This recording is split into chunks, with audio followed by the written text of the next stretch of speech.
Hello everyone, কেমন আছেন? আমি ভালো আছি। আজকে আপনাদের সঙ্গে শেয়ার করছি একটা কারি রেসিপি। এটা সিন্ধি কারি। এখন সোশ্যাল মিডিয়ায় খুব ভাইরাল হচ্ছে। এই গরমের সময় কিছু করতে ইচ্ছা করে না। ভাতের সঙ্গে কি খাবো এটা ভাবতে ভাবতেই মানে দিন চলে যাচ্ছে। রাত্তিরে একটা দিন শেষ করতে না করতে রাত্তিরে খাওয়া শেষ হতে না হতেই পরের দিনের কথা চিন্তা হচ্ছে যে কি খাবো। তো এদিকে কড়া বসিয়ে দিয়েছি, আর এদিকে এই এতগুলো সবজি একটু একটু করে আছে। সবজি দিয়েই সিন্ধি কারি হয়। এদিকে কারি পাতা, আদা আর বেসনটা লাগবেই। আর টমেটোটাকে আমি একদম কুচি কুচি করে নেবো। তো এই লাগবে আজকের সিন্ধি কারিতে। নিরামিষভাবেই হবে, পেঁয়াজ রসুনের কোনো বালাই নেই। তো দারুণ খেতে হয়, দারুণ খেতে হয়। সোনাক্ষী সিনহা কোনো একটা তার ভিডিওতে বলেছিল তার মায়ের হাতে সিন্ধি কারি তার প্রচণ্ড ফেভারিট। তো আমি এইখানে শুরু করব। সবজিগুলো একটু কেটে নিই, একটা একটা করে স্টেপ আপনাদের দেখাচ্ছি। এখানে তেল গরম করে নিলাম, তেল ঢেলে দিয়েছি। এই যে সর্ষের তেলেই করব। আপনারা যে তেলে খান, খেতে ভালোবাসেন, যে তেলে রোজকার রান্না করেন সেই তেলে আপনারা করতে পারেন। আমি এখানে সর্ষের তেলেই করব। সর্ষের তেলটা একটু ভালো গরম হয়ে যাক। এখানে তেলটা গরম হয়ে গেছে। প্রথমে এতে দেবো আমি জিরে ছক লাগাবো অল্প করে, এই যে। আর দেবো সর্ষে, এই যে।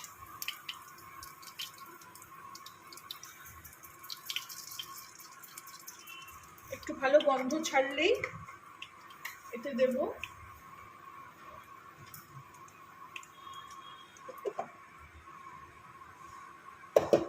এটা। একটু নাড়িয়ে নিলাম, একটু কম আঁচ আছে, আঁচটা বাড়িয়ে নিলাম। এবার এতে দেবো কারি পাতা। তেলটা একটু গরম হোক।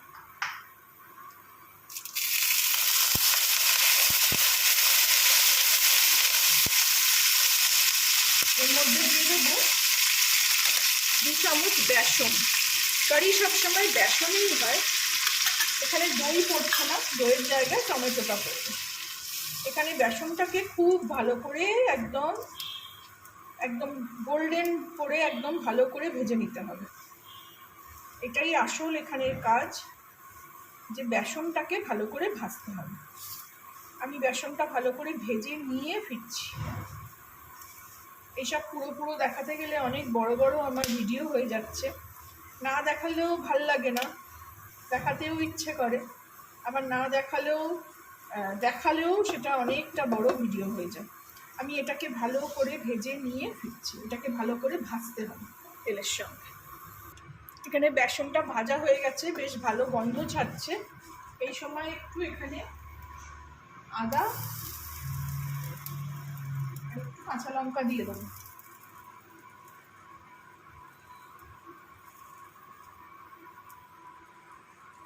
অনেকে অনেক রকমভাবে করে। আমি যার থেকে শিখেছি সে পেঁয়াজ রসুন ছাড়াই করেছে। আমি জানি না কোনটা অথেন্টিক, অনেকে অনেক রকমভাবে দেখায় শেখায়। এখানে এবারে আমি এটা ভাজা হয়ে গেছে, এবারে জল দিয়ে দেবো।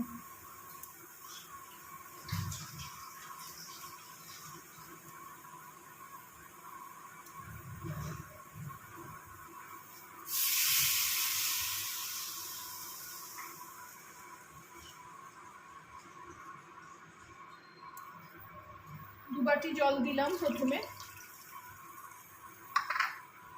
কারণ সবজিগুলো সব সেদ্ধ হবে। এটা ভালো করে মিশিয়ে নিতে হবে যেন এটা লাম্পস না পড়ে, গুটলি না হয়। এর মধ্যে দিয়ে দেবো একটু হলুদ,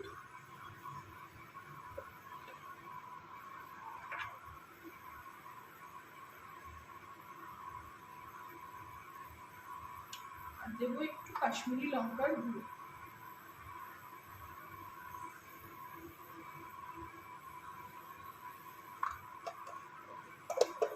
এই সময় আমি একটু এতে চিনিও দেবো, কারণ আমি যেসব রান্না দেখি অনেক রান্নায় চিনি থাকে না, এই অল্প স্বাদের জন্য, কারণ টমেটোও পড়বে।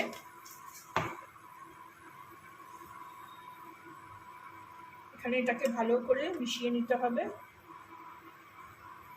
জলটা ফুটে উঠলেই আলুটা ছেড়ে দেবো, আলু আর গাজর। এখানে কিছু সবজি দেখিয়েছিল ভেজে করা, যেমন ভেন্ডি দিয়েছিল, বেগুন ভেজে নিয়েছিল, ভেন্ডি ভেজে নিয়েছিল। আমার কাছে এখন ভেন্ডি নেই, আর বেগুনটাও আমি ভাজবো না, আমি পরের দিকে দেব। আগে আলুটা সেদ্ধ হয়ে যায়, এখানে জলটা ফুটে উঠুক আগে। এখানে দেখুন ঝোলটা ফুটে উঠেছে। এই বেসনের জন্য কারিটা বেশ ঘন ঘন হবে। এখানে আমি আলু আর গাজরটা আগে দিয়ে দেবো, যেগুলো একটু সেদ্ধ হওয়ার আছে, আর বাকি সবজিগুলো একটু পরে দেবো। আলু গাজর সেদ্ধ হয়ে গেলে তখন ওগুলো দেবো, কারণ গাজরটাও একটু হতে সময় লাগে, আলুও তাই। আলুটা ডুমো ডুমো করে কেটেছি, গাজরটাও তাই কেটেছি। এবার এখানে এটা একটু নুন দিয়ে দেবো, নুন দিয়ে এটাকে ঢাকা দিয়ে দেবো।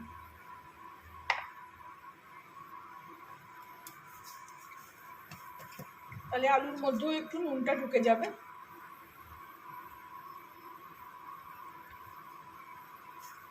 আবার স্বাদ মতন আমি পরে দেবো। এটা এখন আমি ঢাকা দিয়ে দেবো।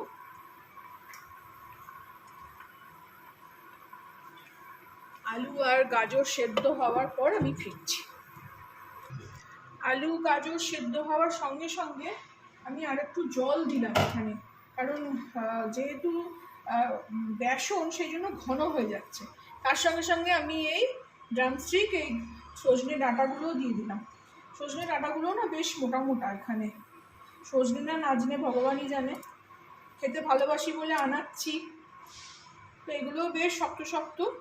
আলু খানিকক্ষণ, গাজর খানিকক্ষণ ফুটে গেছে, আমি ডাঁটাগুলো এর মধ্যে দিয়ে দিলাম। দিয়ে এটাকে আমি এখন আবার চাপা দিয়ে দেবো।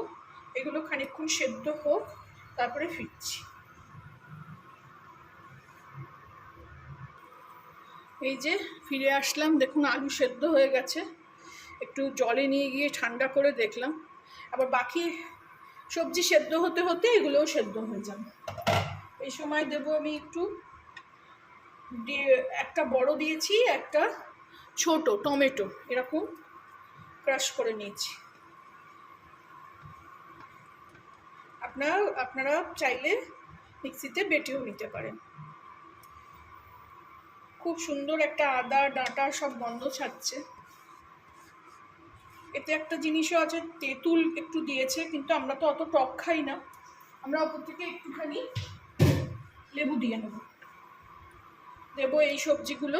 বিনস আছে, বেগুন আছে, আর একটুখানি কুমড়ো ছিল। যে বাচ্চারা সবজি খায় না তাদেরকেও এরকমভাবে খাওয়ানো যায়। অনেক অনেক বড়রাও সবজি খেতে চায় না, আমার ছেলে মেয়ে তো সবজি খেতে চায় না। আমি ওই জন্য এইভাবে ঝোল করে এইরকম দেখি কি জিনিসটা হলে সব সবজিও যাবে, সেইভাবে আমি বানাতে চেষ্টা করি। এখানে আমি একটু নুনটা চেখে নেব।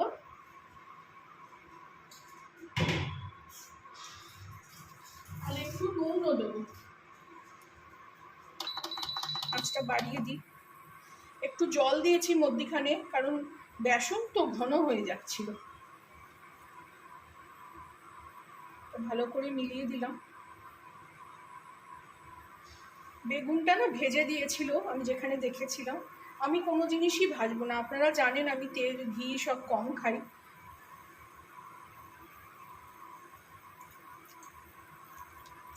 খেতে ভালো হয়েছে, কিন্তু নুন কম, নুন দিতে হবে একটু। এখানে ফুটে উঠুক, নুন দেবো।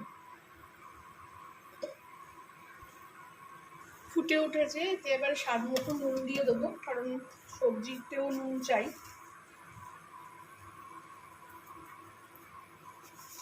আমি একবার ব্লগে দেখিয়েছিলাম, এই সপ্তাহেই বোধহয়, ঝোল করছি, কি যে ভালো হয়েছিল। লেবু দিয়ে খেতে এত ভালো লাগছিল যে কি বলবো। স্বাদ মতো নুন দিয়ে দিলাম এখানে। এখানে আপনারা চাইলে তেঁতুলের একটু কাদও দিতে পারেন, কিন্তু আমি দেবো না, আমি লাস্টের শেষে একদম একটু লেবু চিপে দেবো। মোটামুটি রেডি হয়ে গেল, সবজিগুলো সব সেদ্ধ হবে।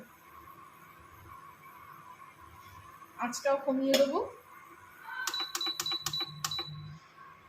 800-তে থাক, সবজিগুলো সব সেদ্ধ হয়ে যাক। ফিরে আসলাম, রেডি হয়ে গেছে আমার সিন্ধি কারি। খুব ইজি, বাড়িতে যে কোনো সবজি থাকলেই করা যাবে। একটু ঘন হয়ে গেল, এটা আর একটু ঠান্ডা হলে আর একটু জমে যাবে। গাজর আলু সব খুব সুন্দর সেদ্ধ হয়ে গেছে, খেতেও খুব ভালো হয়েছে। আমি একটু গ্যাসটা জোরে দিয়েছিলাম, এবার এটাকে একদমই নিভিয়ে দেবো।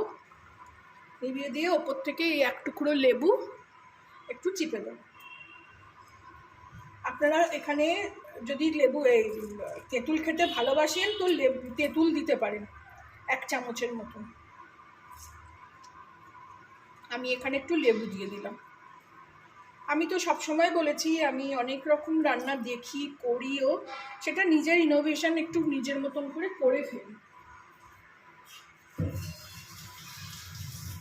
আপনারাও বানাবেন, খাবেন সিন্ধি কারি। সোনাক্ষী সিনহা, করিনা কাপুরের খুব পছন্দের জিনিস, ওরা সানডে হলে এই জিনিসটা খায়, মায়ের হাতের ভালোবাসে। আপনারাও বানাবেন, খাবেন, আমাকে জানাবেন কেমন লাগলো। ভালো লাগলে আমার চ্যানেলটাকে একটা লাইক, শেয়ার অ্যান্ড সাবস্ক্রাইব করে দেবেন। Thank you for watching.